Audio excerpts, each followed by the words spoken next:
and take a look upon the life you've made. Grade C. So today I mainly just want to talk about stuff that doesn't have to do with work. I mean, work is going well and I'm starting to finally get to programming, but for the past couple of weekends I've actually gone out from PSI and I thought you guys would be more interested in that. 2 weeks ago I went to this thing called the Winzerfest in Dottingen and it was basically like one of Switzerland's biggest wine festivals, and I went with some people from work and it was really fun to hang out with them, and I actually tried some wine that I liked, which really impressed me because I don't normally like wine. And they also had some booze there that sold raclette, which is like a type of Swiss cheese that you melt on stuff. And I don't know, it was good, although I was super hungry, so I don't know how that factors in. There was one thing that confused me about it, which was on my way into the festival, I passed by a Native American band, and then I passed by 4 stalls with Native American art crafts in them, and I mean, nobody could explain it to me why they were there. I don't know, maybe the Swiss have a thing for Native American stuff? Then yesterday I went to Bern. Just an aside, I'm actually pre-filming this. It's actually Sunday right now. Before I start talking about my experience, I wanted to read you something out of my Lonely Planet guide because I know that not everybody is familiar with Bern, so I hope you don't mind. It is quite extraordinary, really, that this flat, unassuming middle ground, as its mince no words name states so unabashedly, should have Switzerland's capital at its heart. If its bright lights, urban action, and big city cosmopolitan chic you're expecting, think again.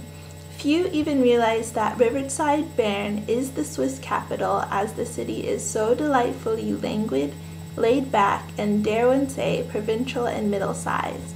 So non-powerhouse. Yet Bern's middling is precisely what makes it so politically savvy. An important city-state during the medieval era, Bern lost territory when the French invaded in 1798. And a century on, as politicians picked a capital for the troubled Swiss Confederation, it leapt out as the only unthreatening choice.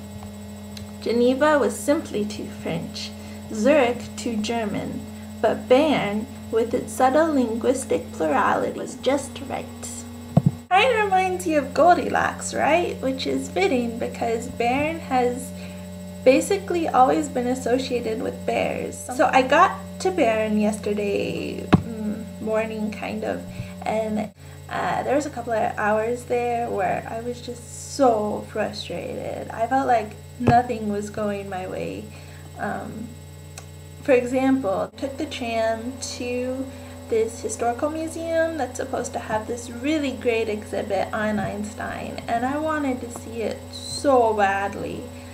But I pulled up to the handicap entrance, and it's just like this gravel road up to the museum. And the last time Godzilla and I tried to traverse gravel, we got stuck, and 3 football players had to carry us out of the gravel, and I didn't see any football players nearby, so I wasn't gonna chance it. And then after that, I felt like I kept running into roadblocks, and then I eventually just gave up and ate lunch at this cafe called Blue Cat's Cafe. And then right around the corner was Berner Münster, which was the cathedral you saw at the very beginning of this video, and it's the most important late Gothic cathedral in all of Switzerland, and it's also the tallest. I think the steeple is 100 meters above the ground or something like that. I don't know. I just thought it was so pretty, and I actually spent like an hour and a half in there just taking pictures and meditating, and I don't know, it kind of reversed the way the day was going, and it was really nice. Then after I left the cathedral, I went to the Bern, and it had this restaurant there that had the best pretzel I have ever had in my life, and I feel like it was totally worth the trip just for that.